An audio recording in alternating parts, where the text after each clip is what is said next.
ബിസ്മില്ലാഹിർ റഹ്മാനിർ റഹീം. അൽഹംദുലില്ലാഹ് വസ്സലാത്തു വസ്സലാമു അലാ റസൂലിൽ അമീൻ വ അലാ ആലിഹി വസഹ്ബിഹി അജ്മഈൻ. അമ്മാ ബഅദ്. അസ്സലാമു അലൈക്കും വറഹ്മത്തുള്ളാഹി വബറകാതുഹു.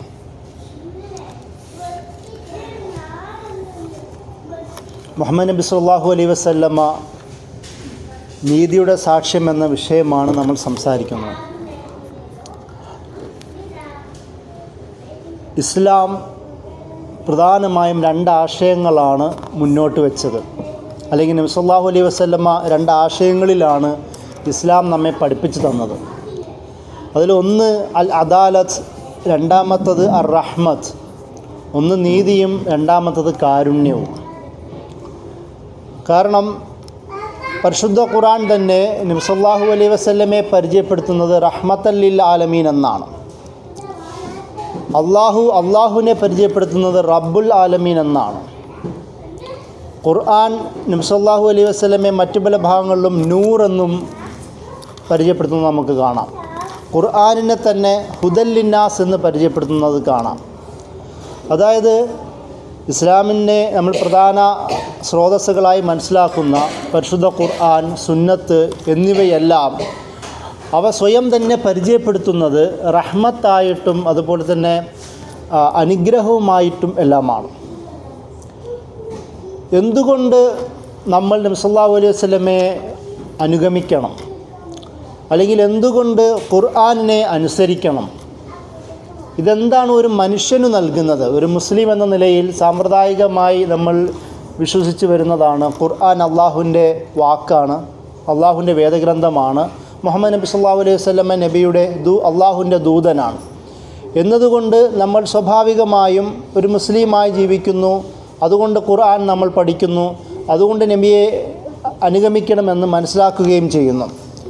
ഈ ഒരു ആശയം ഉള്ളപ്പോൾ തന്നെയും നമ്മൾ ചോദിക്കേണ്ട ഒരു ചോദ്യം, നമ്മളോട് ചോദിക്കേണ്ട ഒരു ചോദ്യം, എന്തുകൊണ്ട് ഞാൻ മുസ്ലിം ആവണം? എന്താണ് ഖുർആൻ എനിക്ക് തരുന്നത്? അല്ലെങ്കിൽ എന്താണ് ഇസ്ലാം മനുഷ്യരാശിക്ക് നൽകിയത്? ആ ഒരു ചോദ്യമാണ് യഥാർത്ഥത്തിൽ നമ്മുടെ നീതി അല്ലെങ്കിൽ കാരുണ്യം പോലുള്ള വിഷയങ്ങൾക്ക് ഉത്തരം നൽകുന്നത്. കാരണം നേരത്തെ പറഞ്ഞതുപോലെ പരിശുദ്ധ ഖുർആൻ അള്ളാഹുവിനെ പരിചയപ്പെടുത്തുന്നത് റബ്ബുൽ ആലമീൻ, അൽഹംദുലില്ലാഹി റബ്ബുൽ ആലമീൻ എന്ന് പറയുന്ന വിശേഷണത്തിലൂടെയാണ്. സകല ലോകങ്ങളുടെയും സകല പ്രപഞ്ചങ്ങളുടെയും റബ്ബാണ്. അതേ ഖുർആനിൽ അല്ലാഹു സുബ്ഹാനഹു വ തആല നബി സല്ലല്ലാഹു അലൈഹി വസല്ലമയെ പറയുന്നത് വമാ അർസൽനാക ഇല്ലാ റഹ്മത്തൽ ലിൽ ആലമീൻ. നബി സല്ലല്ലാഹു അലൈഹി വസല്ലമ സകല പ്രപഞ്ചങ്ങൾക്കും സകല ആലമുകൾക്കുമുള്ള റഹ്മത്തായിട്ടാണ്. അതങ്ങനെ അല്ലാതെ നാം അദ്ദേഹത്തെ അയച്ചിട്ടില്ല എന്നാണ് ആയത്തിൻ്റെ അർത്ഥം. അതായത് ഇസ്ലാമിൽ നിന്ന് വരേണ്ടത് റഹ്മത്താണ്. നബി സല്ലല്ലാഹു അലൈഹി വസല്ലമയിൽ നിന്ന് നമ്മൾ പ്രതീക്ഷിക്കേണ്ടത് റഹ്മത്താണ്. മറ്റൊരു ഭാഷയിൽ പറഞ്ഞാൽ റഹ്മത്തല്ലാത്തതൊന്നും ഇസ്ലാമിൽ നിന്ന് പ്രതീക്ഷിക്കാൻ പാടില്ല, റഹ്മത്തല്ലാത്തതൊന്നും നബിയിൽ നിന്ന് നമ്മൾ പ്രതീക്ഷിക്കാൻ പാടില്ല.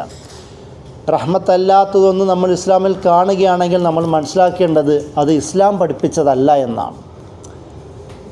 ഈ റഹ്മത്തിൽ നിന്നാണ് നീതിയും രൂപപ്പെടുന്നത്. കാരണം അല്ലാഹു സുബ്ഹാനഹു വ തആല അള്ളാഹുവിനെ പരിചയപ്പെടുത്തുന്ന ഖുർആനിൽ എഴുതി വെച്ച ആദ്യത്തെ ആയത്തിൽ ബിസ്മില്ലാഹിർ റഹ്മാനിർ റഹീം എന്നതാണല്ലോ. റഹ്മത്ത് എന്നുള്ള പദത്തിൽ നിന്നാണ്. ഒരു ഖുദ്സി ഹദീസിൽ നബി സല്ലല്ലാഹു അലൈഹി വസല്ലം പറയുന്നുണ്ട്, അന അല്ലാഹ് അനർ റഹ്മാൻ, ഞാൻ അള്ളാഹുവാണ്, ഞാൻ റഹ്മാനാണ്. ഈ റഹ്മ് എന്നുള്ള പദം റഹ്മത്തിൽ നിന്ന് രൂപപ്പെട്ടതാണ്. ഗർഭപാത്രം എന്നുള്ള അർത്ഥത്തിലുള്ള പദം അത് റഹ്മത്തിൽ നിന്ന് രൂപപ്പെട്ടതാണ്. അത്രത്തോളം കുടുംബ സങ്കല്പത്തെ, ഒരു മനുഷ്യൻ്റെ ജന്മവുമായി ബന്ധപ്പെട്ട വിഷയത്തെ അള്ളാഹു കാരുണ്യത്തോടു കൂടി ചേർത്ത് വെക്കുന്നത് നമുക്ക് കാണാം. അപ്പോൾ സൃഷ്ടി പോലും അള്ളാഹു കാരുണ്യത്തിൻ്റെ ഭാഗമായിട്ടാണ് ആ ഹദീസിൽ വിശദീകരിക്കുന്നത് നമുക്ക് കാണാം. അപ്പോൾ ഞാൻ പറഞ്ഞു വന്നത് അള്ളാഹുവിൻ്റെ റഹ്മത്തിൻ്റെ ഭാഗമാണ് അള്ളാഹു നീതി ഉള്ളവനാണ് എന്നത്. കാരണം ഖുർആൻ പല ഭാഗത്തും വസിയത്ത് റഹ്മത്തി കുല്ല ഷൈഇൻ, എല്ലാ കാര്യത്തിലും റഹ്മത്ത് കവർ ചെയ്തിരിക്കുന്നു എന്ന് വിശദീകരിക്കുന്നത് കാണാം. അപ്പോൾ നീതിയില്ലാത്തൊരു റഹ്മത്തില്ല, അല്ലെങ്കിൽ റഹ്മത്തില്ലാത്തൊരു നീതിയില്ല. ഇതുകൊണ്ടാണ് ഇസ്ലാമിൻ്റെ ശരീഅത്തുമായി ബന്ധപ്പെട്ട വിഷയങ്ങളിൽ ഈ രണ്ട് അടിസ്ഥാന പ്രിൻസിപ്പിളും വെച്ചുകൊണ്ടാണ് നിയമങ്ങൾ ഉണ്ടാക്കുന്നത്. അതുകൊണ്ട് തന്നെ പണ്ഡിതന്മാർ പറയാറുണ്ട്, ഏതെങ്കിലും നീതിക്കോ റഹ്മത്തിനോ വിരുദ്ധമായതൊന്ന് നിങ്ങൾ കാണുകയാണെങ്കിൽ അത് ഇസ്ലാമികമല്ല എന്ന് തന്നെ മനസ്സിലാക്കണമെന്ന് പറയുന്നത് കാണാം. ശരീഅത്തുമായി ബന്ധപ്പെട്ട ചർച്ചയിൽ അവിടുന്നാണ് തുടങ്ങുന്നത്. അതുകൊണ്ടാണ് എന്തുകൊണ്ട് ഞാൻ മുസ്ലിം ആവണം, എന്തുകൊണ്ട് ഞാൻ ഖുർആനിനെ അനുസരിക്കണം, അള്ളാഹുവിനെ അനുസരിക്കണം. കാരണം നമ്മൾക്ക് വഴി കാണിച്ച് തരാൻ കഴിയുന്നത് ഏക വേദഗ്രന്ഥം ഖുർആനാണ് എന്നതുകൊണ്ടാണ്. ഏതൊരു വിഷയത്തിലും വളരെ ഫ്ലെക്സിബിളായ നമ്മുടെ സാഹചര്യങ്ങൾ മനസ്സിലാക്കിക്കൊണ്ട് നമുക്ക് വഴി കാണിച്ചു തരാൻ പറ്റുന്ന ഒരേ ഒരു സ്രോതസ് സുന്നത്തായതുകൊണ്ടാണ്. വേറെ ഏത് സ്രോതസ്സാണ് ഖുർആനിലുള്ളത്? അതുകൊണ്ടാണ് ലോകത്തുള്ളത്. അതുകൊണ്ടാണ് ഖുർആൻ തന്നെ വെല്ലുവിളിക്കുന്നത്. എന്നാൽ നിങ്ങൾക്ക് പറ്റുമോ ഒരായത്തെങ്കിലും ഇതുപോലെ കൊണ്ടുവരാൻ? കാരണം മനുഷ്യൻ നിർമ്മിതമായ ഒന്നിനും ഇതേ നീതിയും ഇതേ റഹ്മത്തും ഒരുപോലെ ജനങ്ങൾക്ക് നൽകാൻ കഴിയില്ല എന്നതും കൊണ്ടാണ് അല്ലാഹു സുബ്ഹാനഹു വ തആല ഇങ്ങനെ വെല്ലുവിളിക്കുന്നത്. കാരണം ഇത് ദൈവികമാണ്, ഇത് അള്ളാഹുവിൻ്റെ അടുത്ത് നിന്ന് വന്നതാണ്, സൃഷ്ടാവിൻ്റെ അടുത്ത് നിന്ന് വന്നതാണ്. കാരണം സൃഷ്ടി അള്ളാഹുവിൻ്റെ സൃഷ്ടികളാണ്. ആ സൃഷ്ടിക്ക് അള്ളാഹു കാരുണ്യം നൽകേണ്ടതുണ്ട്. അതുകൊണ്ടാണ് നമ്മൾ സൂറ ബഖറ പഠിക്കുമ്പോൾ ഇബ്രാഹിം നബി അലൈഹി ഇസ്ലാമിൻ്റെ ഒരു പ്രാർത്ഥന പറയുന്നുണ്ടല്ലോ, പടച്ചോനെ എൻ്റെ ഈ നാടിനെ നിങ്ങൾ ശാന്തമാക്കി കൊടുക്കണമേ, എല്ലാ നാട്ടുകാർക്കും എല്ലാം നൽകണമേ, എല്ലാ തരത്തിലുള്ള ഫലഭൂഷ്ടമായ ഭക്ഷണങ്ങളൊക്കെ നൽകണമേ എന്ന് പറയുമ്പോൾ അള്ളാഹു തിരുത്തുന്നുണ്ട്. വമൻ കാഫറായവർക്കും കൂടി നൽകാൻ പ്രാർത്ഥിക്കാൻ ഇബ്രാഹിം നബി അലൈഹി ഇസ്ലാമിനെ തിരുത്തുന്നുണ്ട്. കാരണം ഇസ്ലാമിൻ്റെ ഒരു നീതി സങ്കല്പം എന്ന് പറയുന്നത് മുസ്ലിങ്ങൾക്ക് പ്രൊവൈഡ് ചെയ്യുന്ന ഒരു നീതിയെയും ഒരു കാരുണ്യത്തെയും കുറിച്ചല്ല ഖുർആൻ പഠിപ്പിക്കുന്നത്. വമൻ കഫർ, അല്ലാഹു സുബ്ഹാനഹു വ തആല ഇബ്രാഹിം നബീനെ തിരുത്തിയതുപോലെ കാഫറുകൾക്കും കൂടി, അതായത് അള്ളാഹുവിനെ ധിക്കരിക്കുന്ന ആൾക്കാർക്കും കൂടി നീതിയും കാരുണ്യം കൂടി നൽകാനാണ് ഇസ്ലാം എന്ന് പറയുന്നൊരു വ്യവസ്ഥ ഉദ്ദേശിക്കുന്നത്. ഖുർആൻ അങ്ങനെ വിശദീകരിക്കുന്നത് നമുക്ക് കാണാം. നമ്മൾക്ക് ഓരോ വിഷയം എടുത്തു നോക്കാം. ഇസ്ലാം, അതായത് നമ്മളിവിടെ ചർച്ച ചെയ്യുന്നത് എങ്ങനെയാണ് ഇസ്ലാം നീതിയുടെ അടിസ്ഥാനത്തിലാവുന്നത്, എങ്ങനെയാണ് ഇസ്ലാം കാരുണ്യത്തിൻ്റെ അടിസ്ഥാനത്തിലാവുന്നത് എന്നാണ് നമ്മൾ ചർച്ച ചെയ്യുന്നത്. അതിൽ ആദ്യം തന്നെ അതിൻ്റെ ആദർശങ്ങളിലേക്ക് നോക്കാം. ഇസ്ലാമിലെ ഏറ്റവും വലിയ ആദർശം നമ്മൾ ആദ്യം പറയുന്നത് തൗഹീദ് തന്നെയാണ്. ഏകനായ ദൈവം, ആ ഏകത്വം തന്നെയാണ് നീതിയുടെ ഏറ്റവും വലിയ അടിസ്ഥാനവും. ഖുർആൻ തന്നെ മറ്റു പലയിടത്തും പറയുന്നുണ്ട്, ഇങ്ങനെ ഒരുപാട് ദൈവങ്ങളുണ്ടെങ്കിൽ തമ്മിൽ തല്ലുന്ന ഒരു സാഹചര്യത്തെക്കുറിച്ച് പറയുന്നുണ്ട്. ഒരുപാട് കോൺഫ്ലിക്റ്റുകൾ ഉണ്ടാകുന്ന ഒരു പശ്ചാത്തലത്തെക്കുറിച്ച് ഖുർആൻ തന്നെ പറയുന്നുണ്ട്. അതായത് ഏകദൈവത്വം തന്നെ മനുഷ്യരാശിക്ക് മുഴുവനും നീതി പ്രൊവൈഡ് ചെയ്യാൻ പറ്റുന്ന ഒരാശയമായിട്ടാണ് ഖുർആൻ പരിചയപ്പെടുത്തുന്നത്. അതിൻ്റെ കൂടെ തന്നെ നമുക്ക് സഹാബികളുടെ ജീവിതത്തിലേക്ക് നോക്കുക. ബിലാലിനെ പോലുള്ള ആൾക്കാർ അടിമകളായി ജീവിച്ച ആൾക്കാരാണ്. ബിലാൽ റളിയല്ലാഹു അൻഹു അടക്കം അമ്മാർ, സുമയ്യ, ഈ മുഴുവൻ സഹാബികളും അടിമത്തം ജീവിതത്തിൽ അനുഭവിച്ച ആൾക്കാരാണ്. ഒരുപാട് ഉടമകളുടെ കീഴിൽ അടിമയായി ജീവിച്ച മനുഷ്യന്മാരാണ്. അപ്പോഴാണ് നബി സല്ലല്ലാഹു അലൈഹി വസല്ലം തൗഹീദുമായി അവർ മുമ്പിലേക്ക് വരുന്നത്.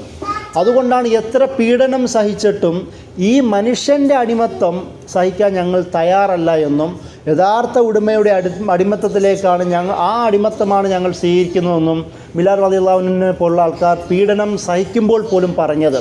കാരണം ഇത് മനുഷ്യനുണ്ടാക്കുന്ന അടിമത്തം അത് മർദ്ദനത്തിൻ്റെ അടിസ്ഥാനത്തിലാണ്. ഇസ്ലാം നൽകുന്ന അടിമത്തം, അതായത് തൗഹീദ് പ്രൊവൈഡ് ചെയ്യുന്ന അടിമത്തം എന്ന് പറയുന്നത് നീതിയുടെ അടിസ്ഥാനത്തിലാണ്. എല്ലാവരും എൻ്റെ മുമ്പിൽ സമന്മാരാണ് എന്ന ആശയമാണ് അവിടെ പഠിപ്പിക്കുന്നത്. യാ അയ്യുഹന്നാസ് ഇന്നാ ഖലഖ്നാകും മിൻ ദക്കരിൻ വ ഉൻസ എന്ന് പറയുന്ന ആയത്ത് നമുക്ക് സൂറ ഹുജറാത്തിൽ കാണാം. അല്ലയോ മനുഷ്യന്മാരെ, നിങ്ങളെല്ലാവരും ഒരാണിൽ നിന്നും പെണ്ണിൽ നിന്നും സൃഷ്ടിക്കപ്പെട്ടവരാണ്.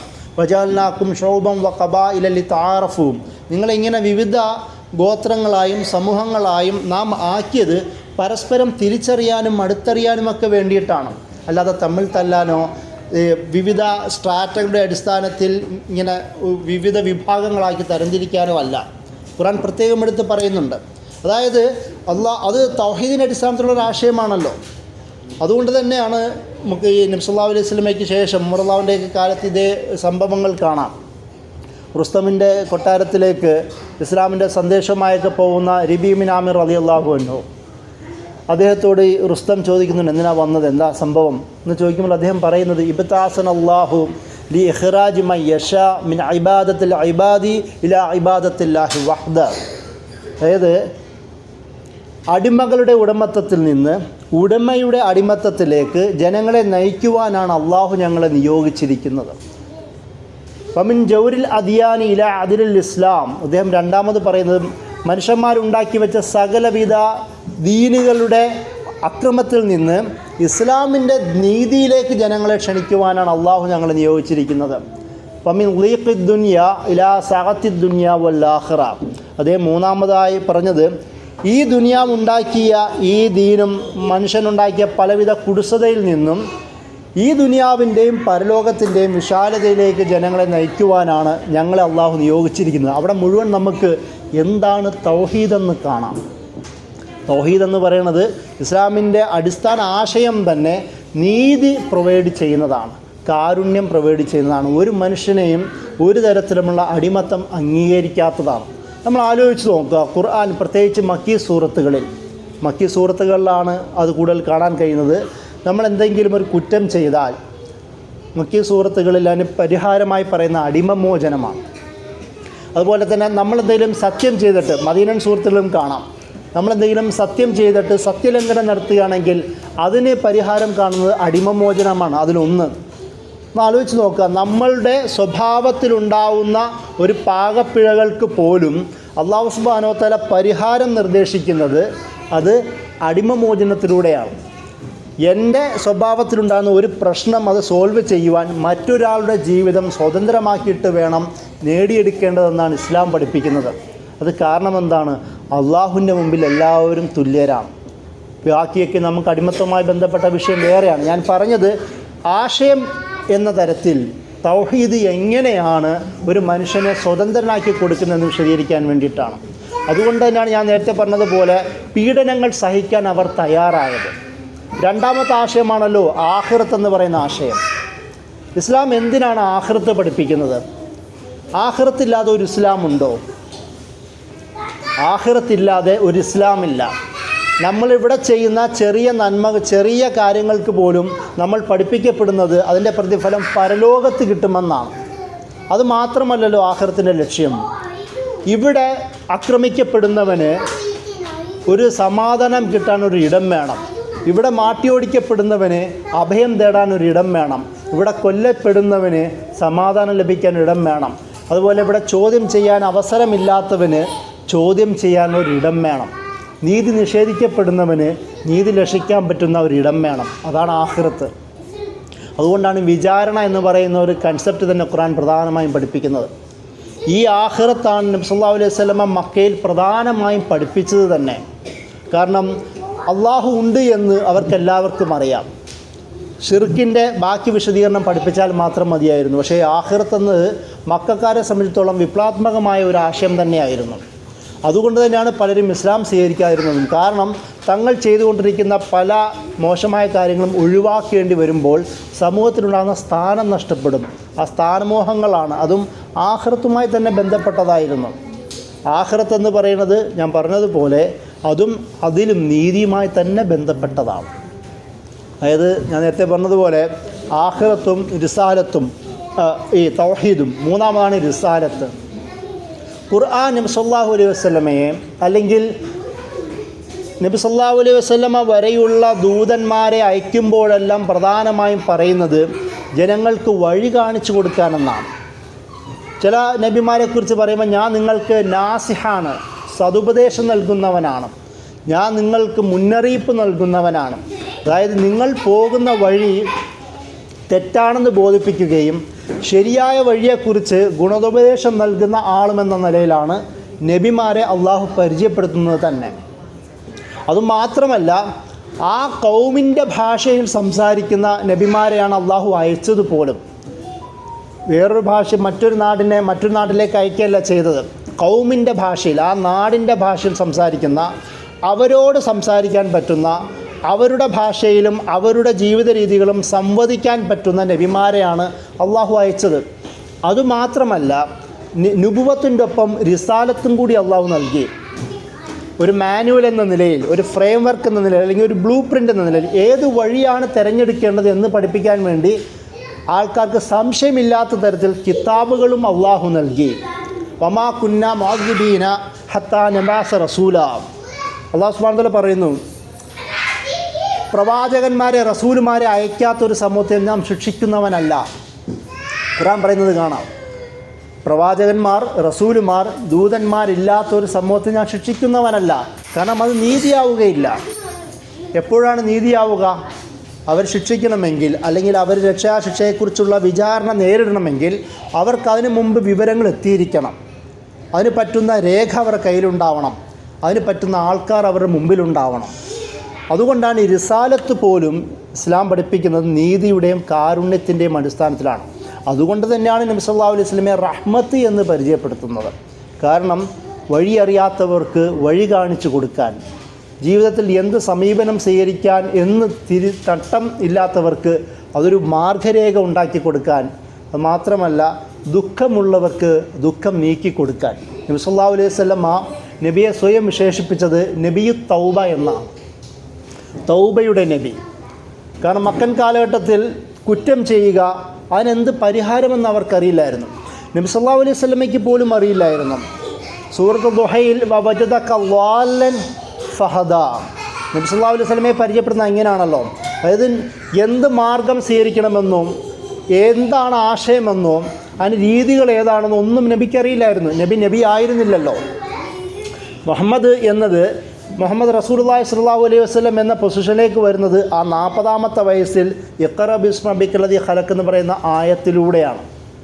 ആ ഒരു കാരുണ്യത്തിലൂടെയാണ് മുഹമ്മദ് നബിയായി മാറുന്ന നിമിഷമുണ്ടാകുന്നത്. ആ ഒരു സാഹചര്യത്തെയാണ് അല്ലാഹു സുബ്ഹാനഹു വ തആല വവജദക ളാല്ലൻ ഫഹദ എന്ന് പറയുന്നത്. വഴിയറിയാത്തവനായി നിന്ന നബി സല്ലല്ലാഹു അലൈഹി വസല്ലമയ്ക്ക് വഴി കാണിച്ചു കൊടുത്തതാണ് അള്ളാഹു നബിക്ക് നൽകിയ കാരുണ്യം. ആ കാരുണ്യത്തോടുകൂടി ആ നബിയെ ലോകത്തിന് മുഴുവൻ കാരുണ്യമാക്കി മാറ്റുകയാണ് അല്ലാഹു സുബ്ഹാനഹു വ തആല ചെയ്യുന്നത്. അതാണ് റിസാലത്ത് പോലും ജനങ്ങൾക്ക് വേണ്ട, അവർക്കാവശ്യമായ നീതി നൽകുവാനും കൂടെ വേണ്ടിയിട്ടായിരുന്നു എന്ന് പറഞ്ഞതിൻ്റെ അർത്ഥം. അതായത് ഇസ്ലാമിൻ്റെ ഖുർആൻ പരിചയപ്പെടുന്ന പ്രധാന 3 ആശയങ്ങളും ആ നീതിയുടെയും കാരുണ്യത്തിൻ്റെയും അടിസ്ഥാനത്തിലാണ് എന്നാണ് ഞാൻ ഇപ്പോൾ ഇത്രയും നേരം പറഞ്ഞതിൻ്റെ ചുരുക്കം.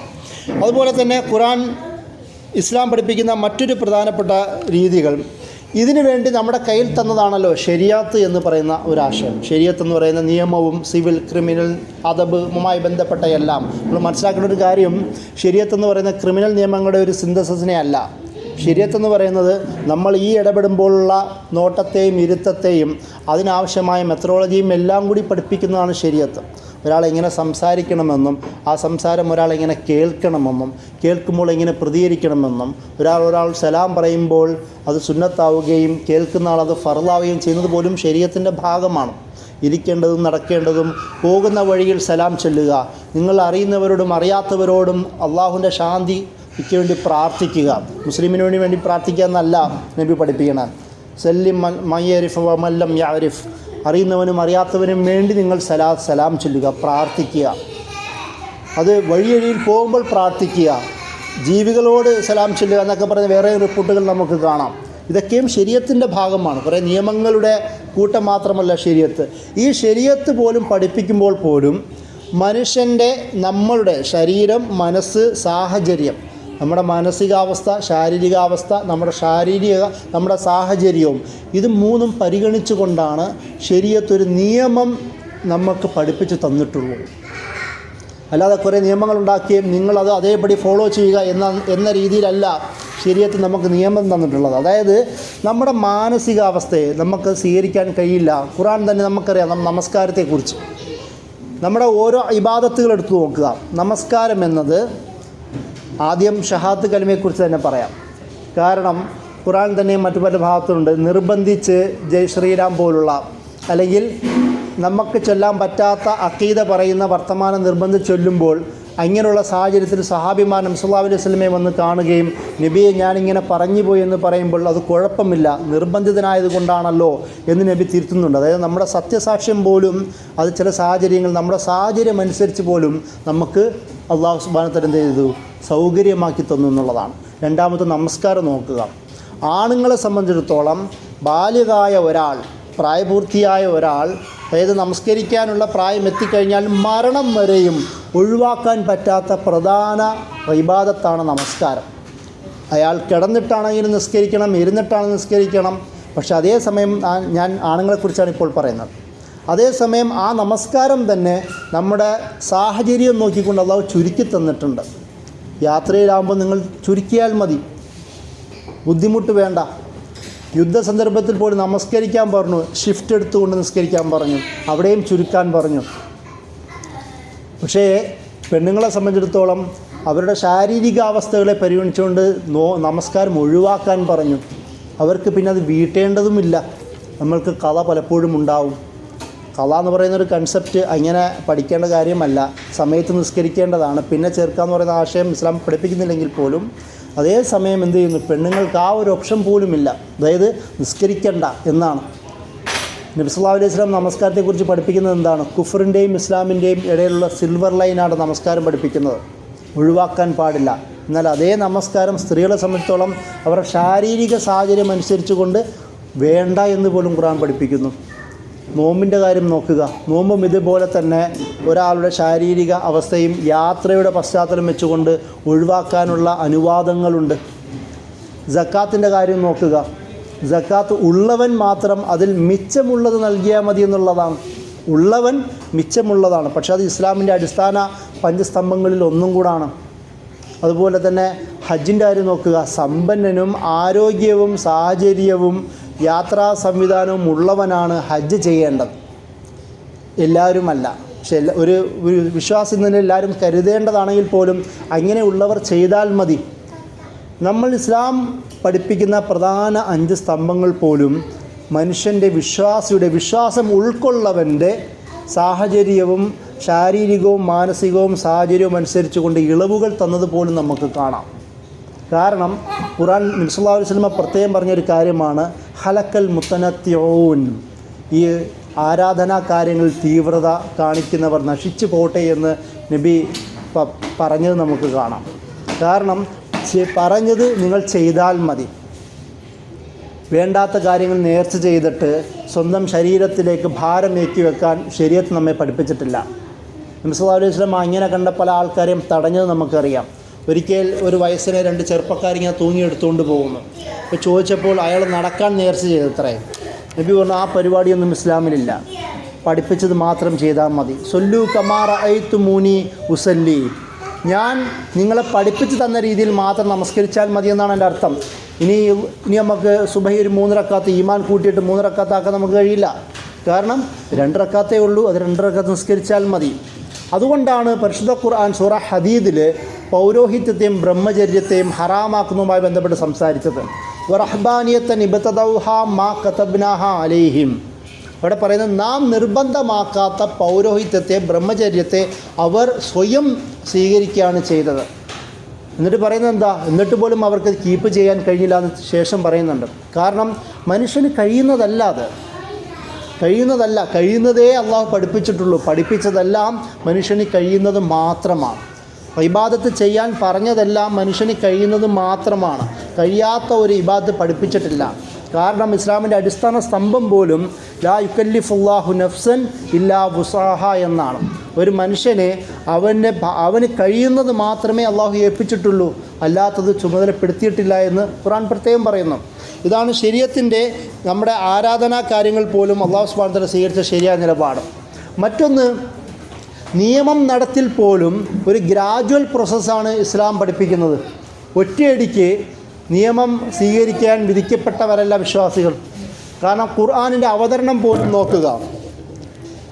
ഖുർആനിൻ്റെ അവതരണം പോലും നബി സല്ലല്ലാഹു അലൈഹി വസല്ലമയ്ക്ക് എങ്ങനെയാണ് അല്ലാഹു സുബ്ഹാനഹു വ തആല ഖുർആൻ അവതരിപ്പിച്ചു കൊടുത്തത്? ആദ്യം ചെറിയ സൂറത്തുകളാണ്, അല്ലെങ്കിൽ വലിയ സൂറത്തുകളുടെ ചെറിയ പാർട്ടുകളാണ് കൊടുത്തത്.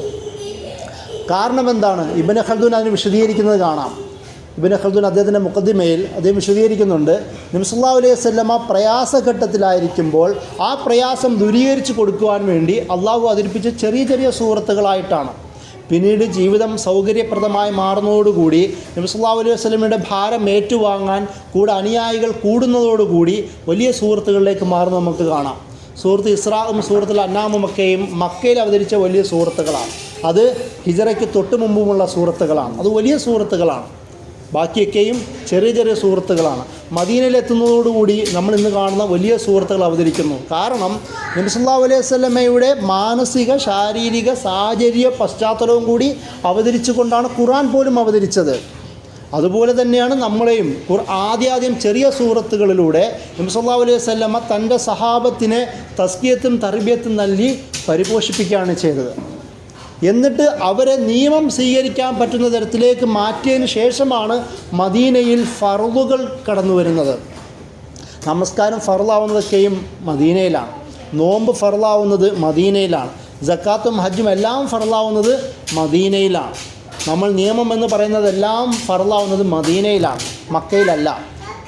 4 റക്അത്ത് നിസ്കാരമൊക്കെ പിന്നീടാണ് കടന്നു വരുന്നത്.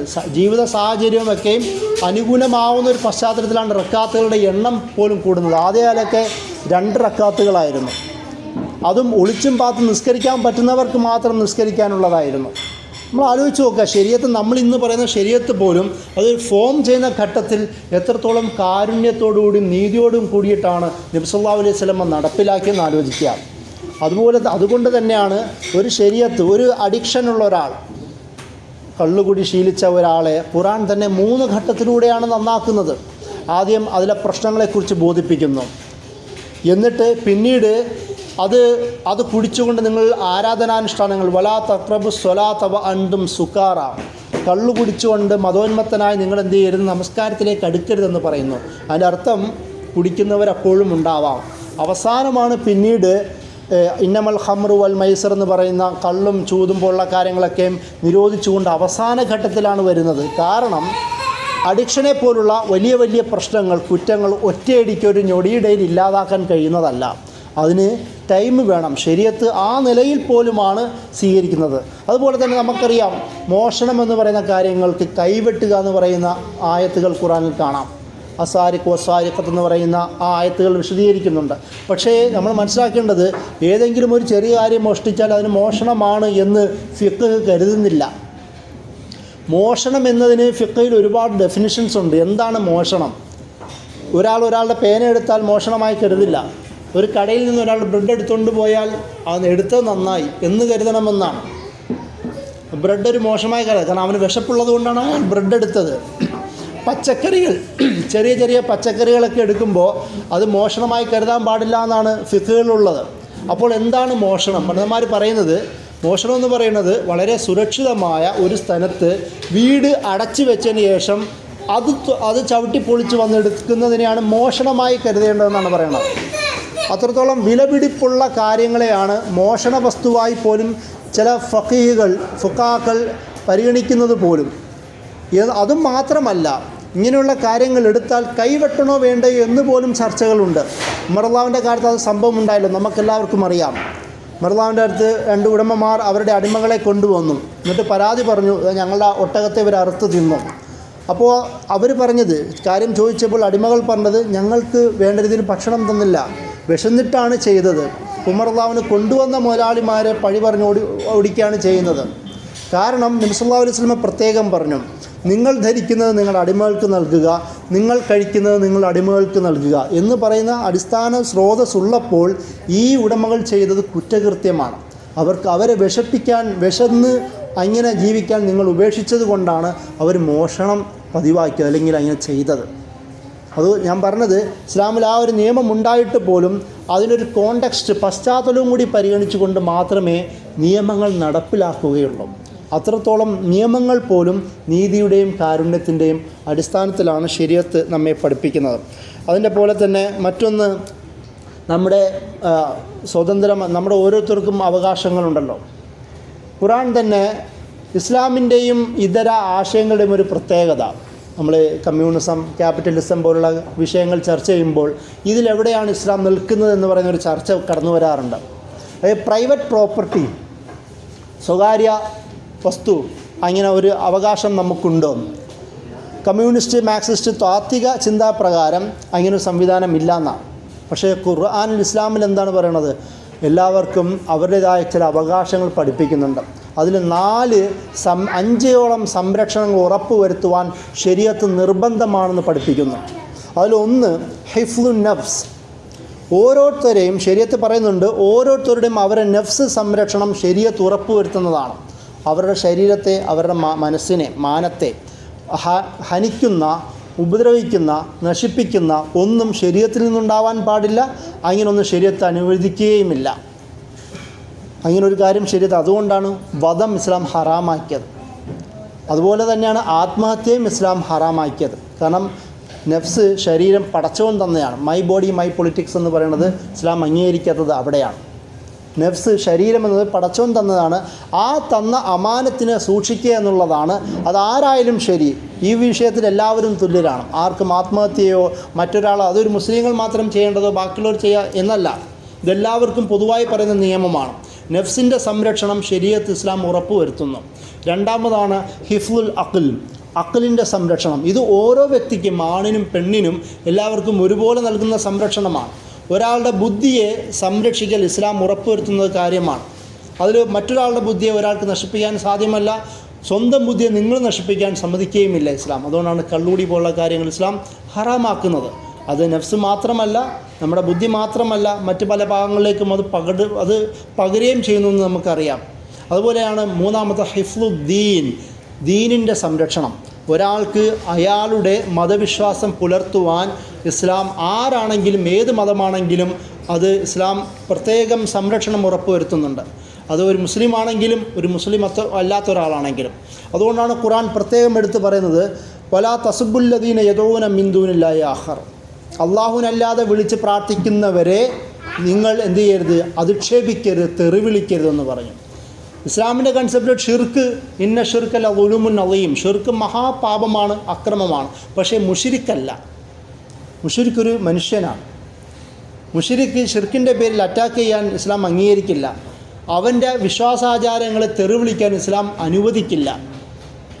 കാരണം അവൻ്റെ വിശ്വാസവും കൂടി ഇസ്ലാം സംരക്ഷണം ഉറപ്പുവരുത്തുന്നുണ്ട്. സംവാദങ്ങളുണ്ടാവും, ചർച്ചകളുണ്ടാവും.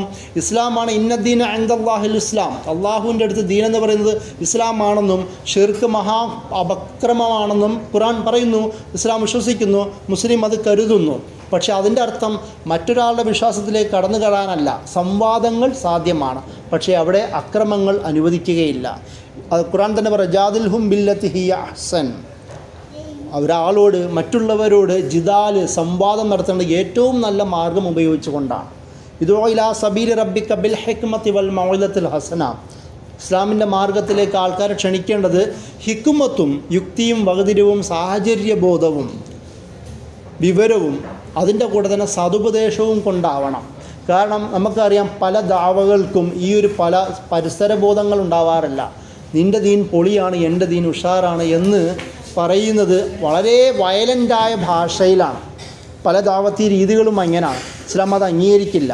സംവാദവും സൗഹൃദപരമായ ദാവത്തിൻ്റെ രീതികളിലൂടെയാണ് ഇസ്ലാം ദാവത്ത് പോലും നടത്തേണ്ടതെന്ന് പഠിപ്പിക്കുന്നു. അവിടെയും ഒരാളുടെ മതത്തെ ഹർട്ട് ചെയ്യാൻ, മതത്തിൻ്റെ പ്രശ്നത്തെ നമുക്ക് ലോജിക്കലി ചോദ്യം ചെയ്യാം, പക്ഷേ അതിൻ്റെ അർത്ഥം മതവികാരത്തെ ഹനിക്കാൻ ഇസ്ലാം അംഗീകരിക്കില്ല. അതാണ് ഹിഫ്ലുദ്ദീൻ എന്നതുകൊണ്ട് ഉദ്ദേശിക്കുന്നത്. മറ്റൊന്നാണ് ഹിഫ്ലുൽ മാൽ.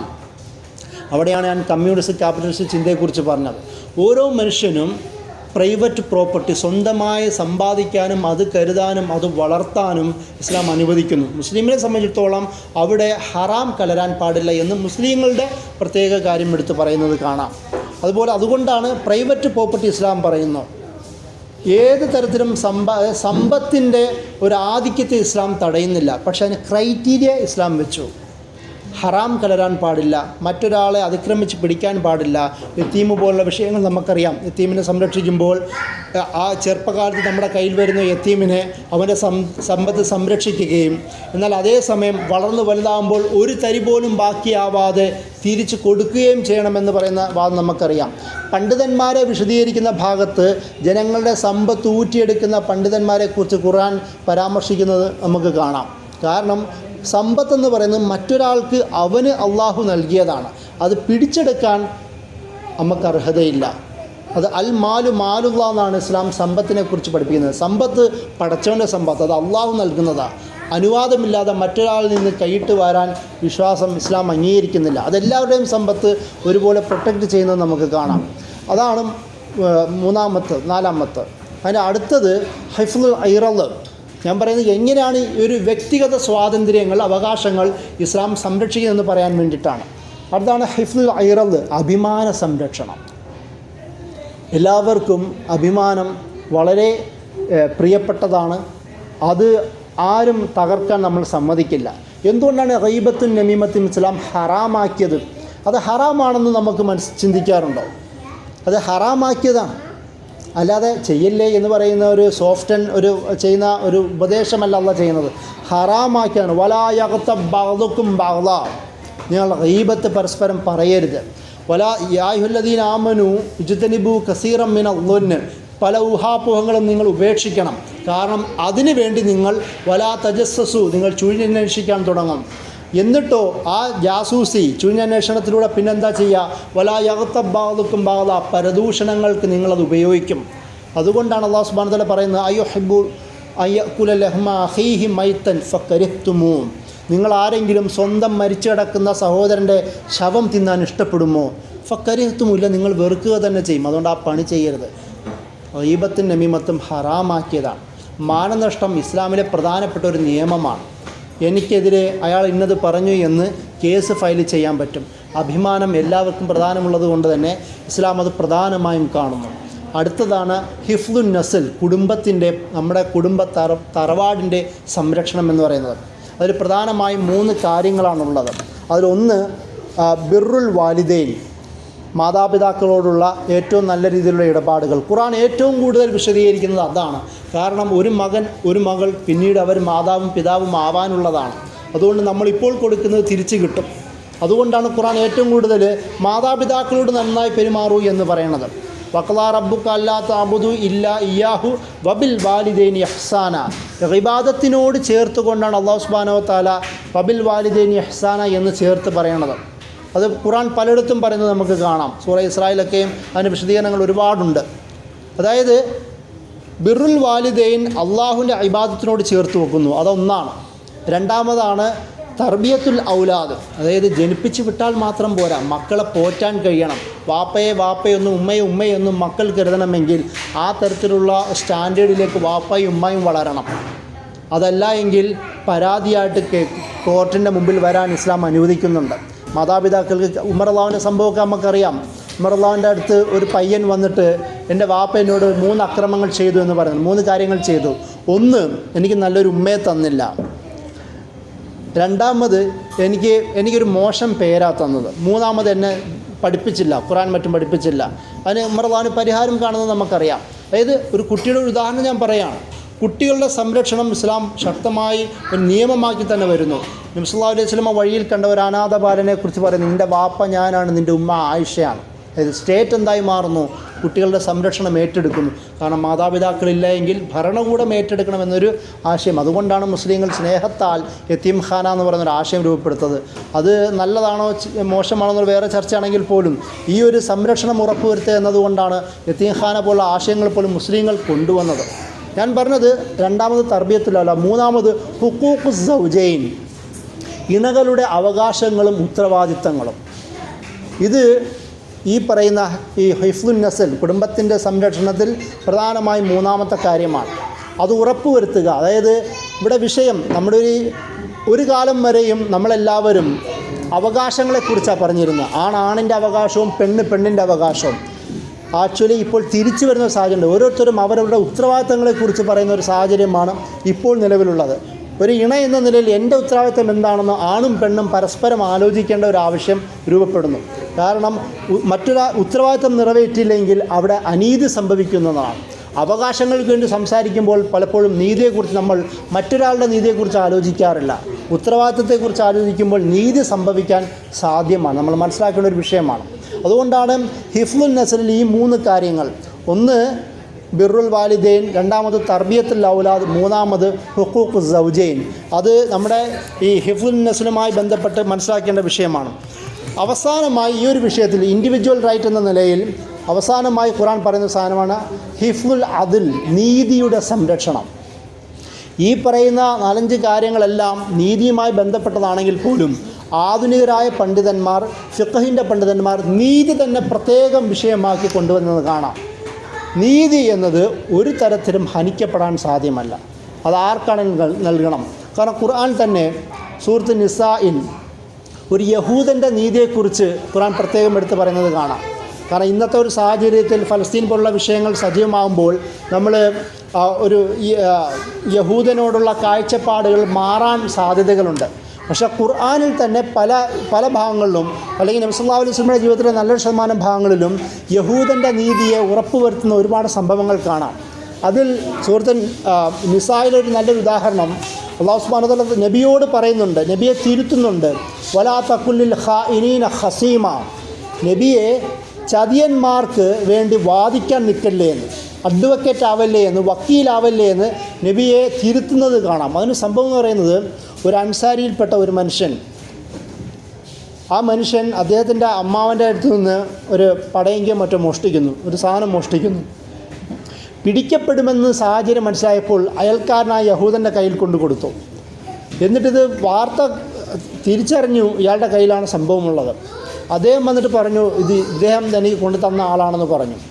ഇത് വിവാദമായപ്പോൾ ഈ അൻസാരിയായ മനുഷ്യൻ അദ്ദേഹത്തിൻ്റെ അൻസാരി ട്രൈബുകളിലെ, അൻസാരി ഗോത്രത്തിലെ പ്രധാന ആൾക്കാരെയൊക്കെ വിളിച്ചുകൊണ്ട് വന്നിട്ട് നബീൻ്റെ അടുത്ത് പറയുകയാണ്, നബിയെ, ഞാൻ സഹാബിയാണ്, ഞാൻ അൻസാരിയാണ്, നിങ്ങൾ ജിഹാദൊക്കെ ചെയ്ത ആളാണ്, നമ്മളെ അൻസാരി ടീമിൽപ്പെട്ട ആളാണ്, അവനോ യഹൂദനാണ്, അത് നമ്മുടെ കൗമിൽപ്പെട്ട ആളല്ല. കമ്മ്യൂണൽ കാർഡ് എടുത്ത് കളിക്കുന്ന ഒരു സാഹചര്യം അന്നുണ്ടായി. സാഹചര്യ തെളിവുകൾ മുഴുവൻ അയാൾക്കെതിരെ. ഏകദേശം ചർച്ച എന്ത് ചെയ്യണമെന്ന് അറിയാതെ നിൽക്കുമ്പോഴാണ് ആയത്ത് അള്ളാഹു ഇറക്കുന്നത്. അങ്ങനെ യഹൂദൻ്റെ അവകാശത്തെ സംരക്ഷിക്കുന്ന ആയത്ത് പോലും സൂറത്ത് നിസായിൽ നമുക്ക് കാണാം. ഈ നീതി എന്നത് ഇസ്ലാമിൻ്റെ അടിസ്ഥാനമാണ്. ഒരു തരത്തിലും അത് നിഷേധിക്കപ്പെടാൻ കഴിയില്ല. ഇസ്ലാം അത് അംഗീകരിക്കില്ല. അങ്ങനൊന്ന് ഇസ്ലാമിൻ്റെ നിയമത്തിൽ ഉണ്ട് എന്ന് തോന്നുകയാണെങ്കിൽ അത് ഇസ്ലാമിൻ്റെ ഭാഗവുമല്ല എന്ന് നമ്മൾ മനസ്സിലാക്കണമെന്നാണ് നമ്മളെ പഠിപ്പിക്കുന്നത്. അതുപോലെ കുടുംബത്തിൻ്റെ കാര്യം ഞാൻ പറഞ്ഞിരുന്നല്ലോ, യതീം അതിന് ചേർത്ത് വെക്കേണ്ട ഒരു ഭാഗമാണ്. യതീമിനെ കുറിച്ച് നമ്മൾ നേരത്തെ പറഞ്ഞിരുന്നു. ഖുർആനിൽ എപ്പോഴൊക്കെ യതീം പരാമർശിക്കുന്നു അതൊക്കെയും കുടുംബത്തിലെ യതീമിനെ കുറിച്ചാണ് ആദ്യം ഉദ്ദേശിക്കുന്നത്. അപ്പോൾ യതീം എന്താ, മഖറബ എന്ന് പറയുന്ന ഭാഗമുണ്ടല്ലോ, അതായത് ഫലഖ്തഹമൽ അഖബ വമാ അദ്റാകമൽ അഖബ, ഇസ്ലാമിൻ്റെ ഒരു വഴിയെക്കുറിച്ച് പറഞ്ഞു. അതൊരു മലമ്പാത കയറുന്ന പോലെ പ്രയാസമുള്ളതാണ്. അതെന്താണെന്നറിയാമോ? എന്നിട്ട് അള്ളാഹ് പറഞ്ഞു, ഫഖു റഖബ, അടിമത്ത മോചനമാണ് അത്. ഔ ഇത്ആമു യൗമിൻ ദി മസ്അബ, പ്രയാസമുള്ളവന് എന്ത് ചെയ്യുക, ഭക്ഷണം കൊടുക്കുക. യതീം എന്താ, മഖറബ, അതായത് കുടുംബക്കാരനായ അടുപ്പമുള്ള യതീമിനെ സംരക്ഷിക്കുക. ഔ മിസ്കീൻ എന്താ, മത്രബ, മണ്ണിനോട് ഒട്ടിപ്പോയ തള്ളപ്പെട്ടു പോയ മിസ്കീനിനെ സംരക്ഷിക്കുക. ഇസ്ലാമിൻ്റെ വഴി എന്താണെന്ന് പഠിപ്പിക്കുകയാണ്. ഇസ്ലാം എന്ന് പറയുന്നത് ആരാധനാനുഷ്ഠാനങ്ങൾ മാത്രമല്ല. ലൈസൽ ബിർറാൻ തുവല്ലു വുജൂഹക്കും ഖിബ്ലൽ മശ്രിഖി വൽ മഗ്രിബ്, സൂറ ബഖറയിൽ അല്ലാഹു പറയുന്നുണ്ട്, കിഴക്കോട്ടോ പടിഞ്ഞാറോട്ടോ മുഖം തിരിക്കുന്നതല്ല പുണ്യം. വലാക്കിനൽ ബിർറ എന്ന് പറഞ്ഞുകൊണ്ട് അള്ളാഹുവിൽ വിശ്വസിക്കുകയും കരാർ പാലനം പൂർത്തീകരിക്കുകയും സാമൂഹ്യ സേവനം നിർവഹിക്കുകയും ഒക്കെ പറഞ്ഞ ഒരുപാട് കാര്യങ്ങൾ ആ ആയത്തിലെടുത്ത് പറയുന്നത് കാണാം. അതുതന്നെയാണ് മക്കൻ സൂറത്തായ ഈ സൂറത്തിലും എന്താണ് ഇസ്ലാം എന്ന് പഠിപ്പിക്കുന്നത്. അത് അടിമത്ത മോചനമാണ്, പാവങ്ങളെ സംരക്ഷിക്കലാണ്, കുടുംബക്കാരനായ യതീമിനെ സംരക്ഷിക്കലാണ്, മണ്ണിലൊട്ടിപ്പോയ പ്രാന്തവൽക്കരിക്കപ്പെട്ട മിസ്കീനിൻ്റെ സംരക്ഷണം ഉറപ്പുവരുത്തലാണ് എന്ന് നമുക്കവിടെ പറയുന്നത് കാണാൻ പറ്റും. അപ്പോൾ യതീമിന് അങ്ങനെയുള്ളവർ, അതായത് അകറ്റപ്പെടുക എന്ന് പറയുന്ന സാധനം ഇസ്ലാം അംഗീകരിക്കുന്നില്ല. കാരണം ചേർത്ത് വെക്കുക എന്നുള്ളതാണ്. ഒരാൾ ഒറ്റപ്പെടുക എന്നത് ഇസ്ലാമിൻ്റെ ആശയമല്ല. ഇല്ലാത്തവന് നൽകുക എന്നുള്ളതാണ് ഇസ്ലാമിൻ്റെ ആശയം. അതുകൊണ്ടാണ് നിങ്ങൾ ആലോചിച്ച് നോക്കുക, വലാ യഹുല്ലു അലാ ത്വാമിൽ മിസ്കീൻ, ഭക്ഷണം കൊടുത്തില്ല എന്നല്ല ഖുർആൻ പറയണത്, കൊടുക്കാൻ പ്രേരിപ്പിച്ചില്ല എന്നാണ് പറയണത്.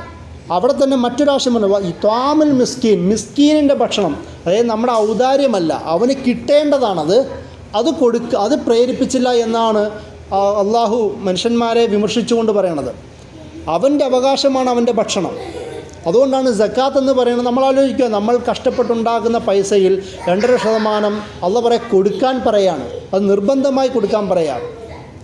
നല്ല സമ്പന്നനാണെങ്കിൽ നല്ല തുകയുണ്ടാവും, മീഡിയം ലെവലിലാണെങ്കിൽ മീഡിയം പൈസ ഉണ്ടാവും. നമ്മൾ ചോര നീരാക്കി ഉണ്ടാക്കിയ ക്യാഷാണല്ലോ. പക്ഷേ അള്ളാഹ് പറയണത്, സമ്പത്ത് ഞാൻ തന്നതാണ്, നിങ്ങളുടെ സമ്പത്തിൽ നിങ്ങൾക്ക് മാത്രമല്ല അവകാശം, ഇല്ലാത്ത ഹക്കുല്ലിസ്സാഇലി വൽ മഹ്റൂം, ചോദിച്ചു വരുന്നവനും അവകാശങ്ങളും എല്ലാം നിഷേധിക്കപ്പെട്ടവനും കൂടി ഹക്കുള്ളതാണ് നമ്മുടെ കയ്യിലുള്ള സമ്പത്ത് എന്നാണ് ഖുർആൻ പഠിപ്പിക്കുന്നത്, ഇസ്ലാം പഠിപ്പിക്കുന്നത്. അതുകൊണ്ട് തന്നെ അതൊരു ഇസ്ലാമിൻ്റെ അടിസ്ഥാന സ്തംഭമാക്കി സക്കാത്ത്. മറ്റൊരുത്തനെക്കുറിച്ച് ചിന്തിക്കാതെ ഒരു വിശ്വാസിക്ക് വിശ്വാസിയാവാൻ കഴിയില്ല. എങ്ങനെയാണ് നീതിയെക്കുറിച്ച് നമുക്ക് സംസാരിക്കാൻ കഴിയുക? നബി സല്ലല്ലാഹു അലൈഹി വസല്ലം പറഞ്ഞു, അയൽക്കാരൻ വിഷമിച്ച് കിടക്കുമ്പോൾ വിശന്ന് കിടക്കുമ്പോൾ ഭക്ഷണം കഴിക്കുന്നവൻ നമ്മുടെ പെട്ടവനല്ല. കാരണം കൂടെയുള്ളവനെക്കുറിച്ച് ചിന്തിക്കാതെ ഒരു വിശ്വാസിക്ക് വിശ്വാസിയാവാൻ കഴിയില്ല. അല്ലദീന ആമനു അമലു സ്വാലിഹാത്ത് എന്നാണല്ലോ ഖുർആൻ ഏറ്റവും കൂടുതൽ ആവർത്തിക്കുന്നത്. ഈമാനും അമലു സാലിയും. അമലു സാലി എന്ന് പറയുന്നത് നമുക്ക് നമ്മോട് ചെയ്യുന്ന കാര്യങ്ങൾക്കല്ല അമലു സാലി എന്ന് പറയാം. നാട്ടുകാർക്ക് ചെയ്തു കൊടുക്കുന്ന കാര്യങ്ങൾക്കാണ് അമലു സാലിഹ് എന്ന് പറയുക. അപ്പോൾ അതുകൊണ്ട് അതായത് നാടിനെക്കുറിച്ചും നാട്ടുകാരെക്കുറിച്ചും ചുറ്റുമുള്ളവരെക്കുറിച്ചും ആലോചിക്കാതെ ഒരു നീതിനെക്കുറിച്ച് സംസാരം നമുക്ക് നടത്താൻ കഴിയില്ല. ഖുർആനിൽ ഏറ്റവും കൂടുതൽ പറഞ്ഞ മറ്റൊരു ടീം എന്ന് പറയുന്നത് അയൽക്കാരാണ്. നേരത്തെ നബി സല്ലല്ലാഹു അലൈഹി വസല്ലം പറഞ്ഞതുപോലെ ജാരിദിൽ ഖുർബ വ ജാരിദിൽ ജുനുബ്, സൂറ ഇസ്രായേൽ തന്നെ അത് പ്രത്യേകം എടുത്ത് പറയുന്നുണ്ട്. അതായത് നിങ്ങൾ അള്ളാഹു സുബ്ഹാനഹു വ തആല അള്ളാഹുവിലെ മാത്രം ഇബാദത്ത് ചെയ്യുക, അള്ളാഹുവില്ലാതെ നിങ്ങൾ ഷിർക്ക് ചെയ്യാൻ പാടില്ല, നിങ്ങൾ മാതാപിതാക്കളുടെ ഇഹ്സാൻ പെരുമാറണം. പിന്നെ പറയുന്നത് ആരോടൊക്കെയാണ് ഇഹ്സാൻ പെരുമാറേണ്ടത്, ഏറ്റവും നല്ലതിൽ പെരുമാറേണ്ടത്. വദിൽ ഖുർബ വൽ യതീം എന്ന് പറയുന്നത് ഇങ്ങനെ പറയുന്നുണ്ട്, കുടുംബ ബന്ധക്കാരോട്, യതീമിനോട്, മിസ്കീനോട്. അതിനുശേഷം ചേർത്ത് പറയുന്നത് ജാരിദിൽ ഖുർബ വ ജാരിദിൽ ജുനുബ്, നിങ്ങളുടെ അടുത്തുകാരനോ കുടുംബ ബന്ധുവോ അല്ലെങ്കിൽ അടുപ്പമുള്ള അയൽക്കാരനോ അല്ലെങ്കിൽ ദൂരെയുള്ള അയൽക്കാരനോ. അയൽക്കാരെന്ന് പറയുന്നത് ഇസ്ലാമിൽ വലിയ ഭാഗമായി പറയുന്നു. നിങ്ങളൊരു വസ്തു വിൽക്കാൻ പോകുമ്പോൾ നബി സല്ലല്ലാഹു അലൈഹി വസല്ലം പഠിപ്പിച്ചൊരു കാര്യമാണ്, ആദ്യം ചോദിക്കേണ്ടത് അയൽക്കാരനോടാണ്. എന്നിട്ട് മാത്രമേ വസ്തുവിനെക്കുറിച്ച് വേറൊരാളെക്കുറിച്ച് ചിന്തിക്കാൻ പാടുള്ളൂ. ആദ്യം ചിലപ്പോൾ അവനായിരിക്കും ആവശ്യമുണ്ടാവുക, അല്ലെങ്കിൽ അവൾക്കായിരിക്കും ആവശ്യമുണ്ടാവുക. അത് മാത്രമല്ല അയൽക്കാരാരാണ്? ഫിക്കിൽ വളരെ രസകരമായ ചർച്ചയാണ്. നിങ്ങൾക്ക് ചുറ്റുമുള്ള 40ഓളം വീടുകളുടെ പരിധിയാണ് അയൽപ്പക്കമെന്ന് ചില ഫിക്കുകൾ ചർച്ച കാണാം. 40ഓളം വീടുകൾ നമ്മുടെ അയൽപ്പക്കമായിട്ടാണ് ഫിക്കുകളിൽ പോലും നമുക്ക് കാണുവാൻ കഴിയുന്നത്. മാത്രമല്ല വേറെയും ഭാഗത്ത് നബി സല്ലല്ലാഹു അലൈഹി വസല്ലം അയൽപ്പക്കത്തെക്കുറിച്ച് സംസാരിക്കുമ്പോൾ സഹാബികൾ പറയുന്നുണ്ട്, നബി എങ്ങാനും അയൽക്കാർക്ക് കൂടി അനന്തരാവകാശം കൊടുക്കുമോ എന്ന് പോലും ഞങ്ങൾ ആലോചിക്കുന്ന ഒരു സാഹചര്യം പോലും ഉണ്ടായി എന്ന് നബി അത് സഹാബിമാരുടെ റിപ്പോർട്ടുകൾ നമുക്ക് കാണാം. അതായത് നമ്മുടെ ചുറ്റുപാടുമുള്ളവരോട് സ്നേഹവും സഹവർത്തിത്വത്തോടും കൂടിയും അവരെയും നമ്മുടെ ഭാഗമായി കണക്ക് കൂട്ടാത്തവന് നീതിയെക്കുറിച്ച് സംസാരിക്കാൻ അവകാശമില്ല.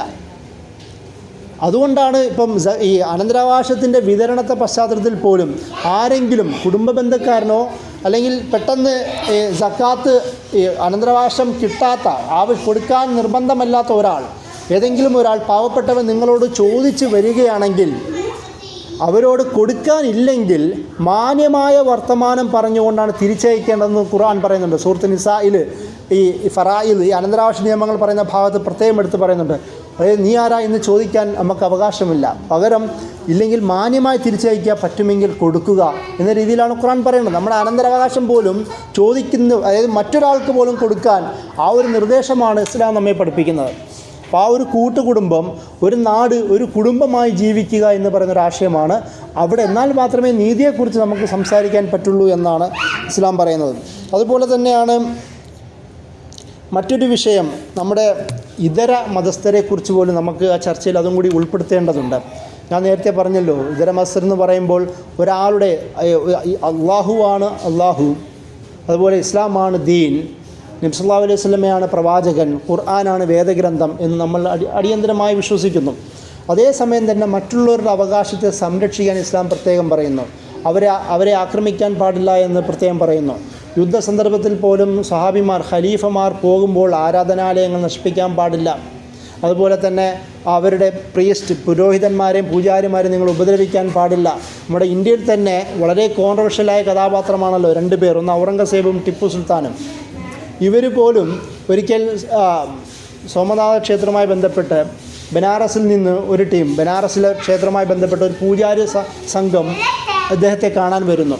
വന്നിട്ട് പറഞ്ഞു, ഞങ്ങളെ അവിടെ ഭരിക്കാൻ, ഈ കാര്യങ്ങൾ നിർവഹിക്കാൻ സമ്മതിക്കുന്നില്ല, അതുകൊണ്ട് ഞങ്ങൾക്ക് സംരക്ഷണം ഉറപ്പുവരുത്തണമെന്ന് പറഞ്ഞു. അപ്പോൾ ഈ ഒരു സാഹചര്യത്തിൽ ഔറംഗസേബ് ഒരു ഫർമാൻ, ഒരു ഉത്തരവെഴുതി അയക്കുന്നുണ്ട്.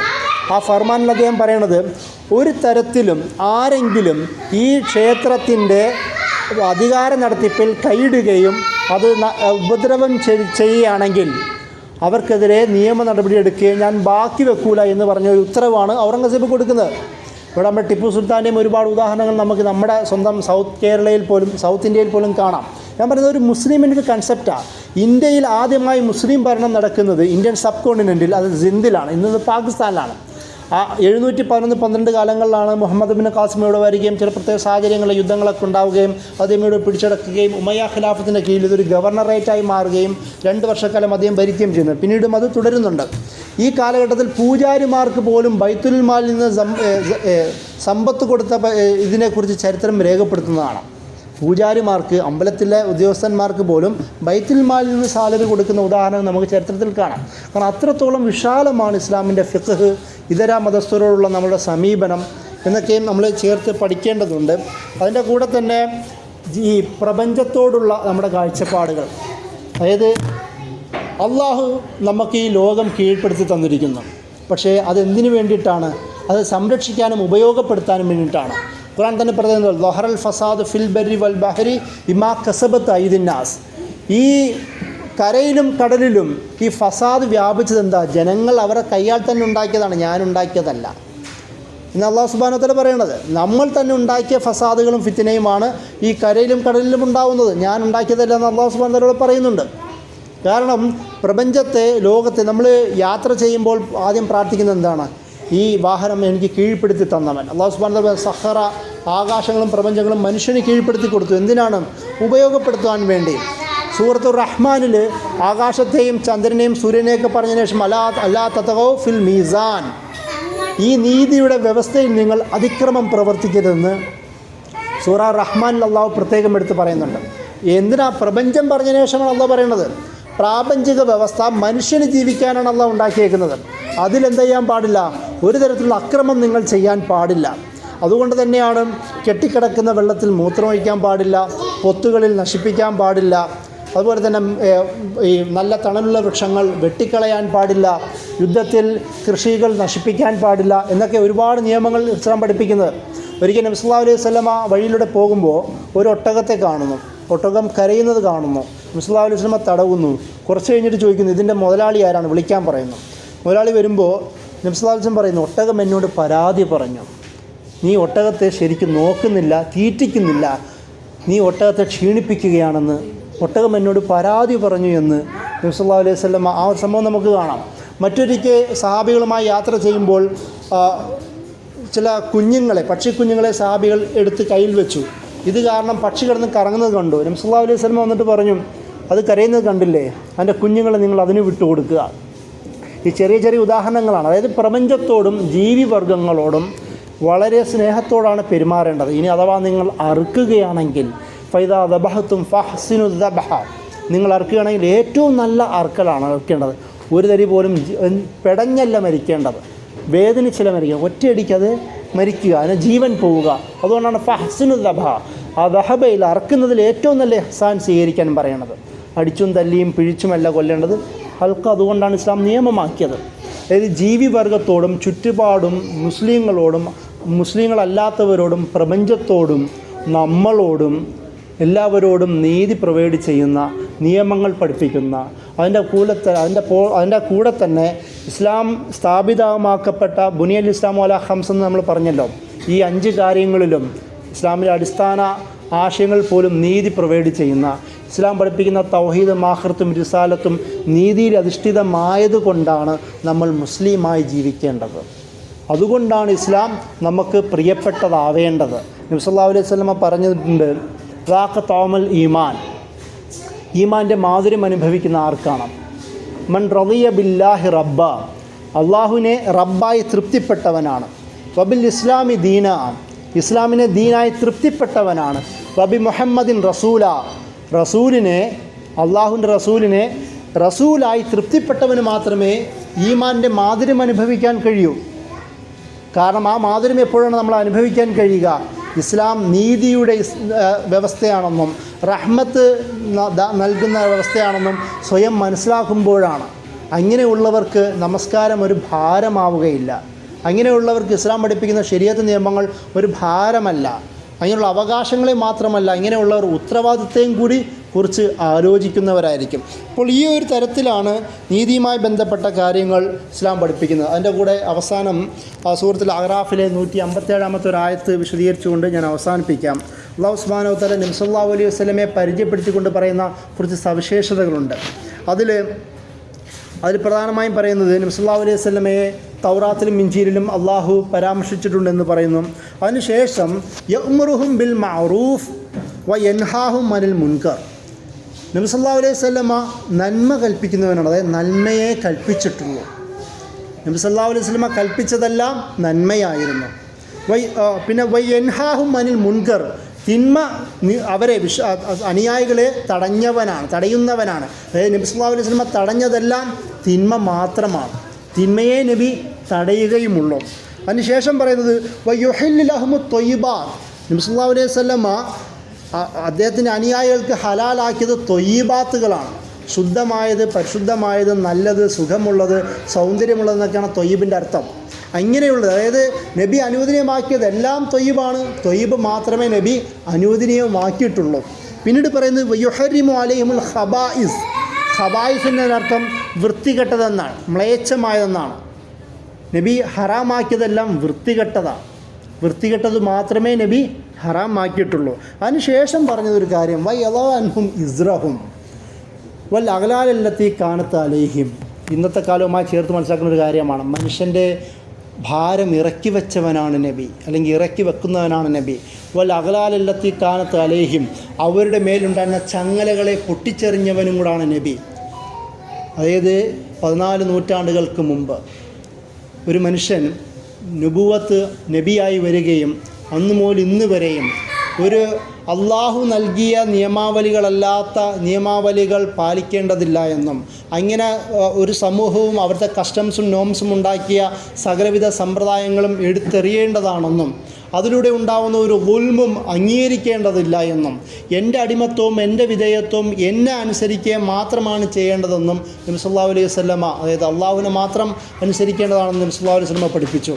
കാരണം ഒരു തരത്തിലുള്ള ഗുൽമ് ഇസ്ലാം അംഗീകരിക്കില്ല എന്നുള്ളതാണ്. എന്തുകൊണ്ടാണ് ഇന്ന ഷിർക്കല ഗുൽമുൻ അദീം എന്ന് പറഞ്ഞത്? ഒരുപാട് പേർക്ക് വീതിച്ച് കൊടുക്കേണ്ടതല്ല അള്ളാഹുവിന് കൊടുക്കേണ്ട ഇബാദത്ത്, അവിടെ തന്നെ അത് അനീതി ഉണ്ടതുകൊണ്ടാണ് അത് അക്രമമായി ഇസ്ലാം പഠിപ്പിക്കുന്നത്. അതിനുശേഷം അല്ലാഹു സുബ്ഹാനഹു വ തആല ഇവിടെ പറയണത് ഈ തരത്തിൽ, അതായത് ചങ്ങലകളെ പൊട്ടിച്ചെറിഞ്ഞവനാണ് നബി സല്ലല്ലാഹു അലൈഹി വസല്ലമ. അല്ലെങ്കിൽ നബിയുടെ ആശയങ്ങളിലൂടെ നമ്മൾ വരിഞ്ഞു മുറുക്കുന്ന ചങ്ങലകളെ തകർക്കാൻ കഴിയുന്നതാണ് ഇസ്ലാമിൻ്റെ ആശയം. അതും കൂടെയാണ് നബി സല്ലല്ലാഹു അലൈഹി വസല്ലമയെ അള്ളാഹു ആറാഫിലെ 157 ആയത്തിൽ വിശദീകരിക്കുന്നത്. അപ്പോൾ ഇങ്ങനെ ഒരു ഇസ്ലാമിൽ നീതി എന്നത്, ഇസ്ലാമിൽ റഹ്മത്ത് എന്നത് വളരെ വിശാലമായ, ഇസ്ലാമിൻ്റെ ഏറ്റവും ചെറിയ വിഷയങ്ങളിലും ഇസ്ലാമിൻ്റെ അടിസ്ഥാന സ്തംഭങ്ങളിലും മുഴുവൻ നിറഞ്ഞു നിൽക്കുന്നതായ ആശയമാണ്. അതുകൊണ്ടാണ് നബി സല്ലല്ലാഹു അലൈഹി വസല്ലമ നീതിയുടെ സാക്ഷ്യമായി മാറുന്നത്. അതുകൊണ്ടാണ് നബി സല്ലല്ലാഹു അലൈഹി വസല്ലമ നീതിയുടെ വക്താവായി മാറുന്നത്. അതുകൊണ്ടാണ് നമ്മളോടും നബി സല്ലല്ലാഹു അലൈഹി വസല്ലമ നീതിയുടെ ആൾക്കാരായി മാറുവാൻ നമ്മളോടും കൽപ്പിക്കുന്നത്. ആ ആശയം ഏറ്റുപിടിക്കുക. അല്ലാഹു സുബ്ഹാനഹു വ തആല നല്ല വിശ്വാസിയാക്കി നമ്മെ മാറ്റട്ടെ. വാഖിറു ദഅ്വാനാ അൽഹംദുലില്ലാഹി റബ്ബിൽ ആലമീൻ. അസ്സലാമു അലൈക്കും വറഹ്മത്തുള്ളാഹി.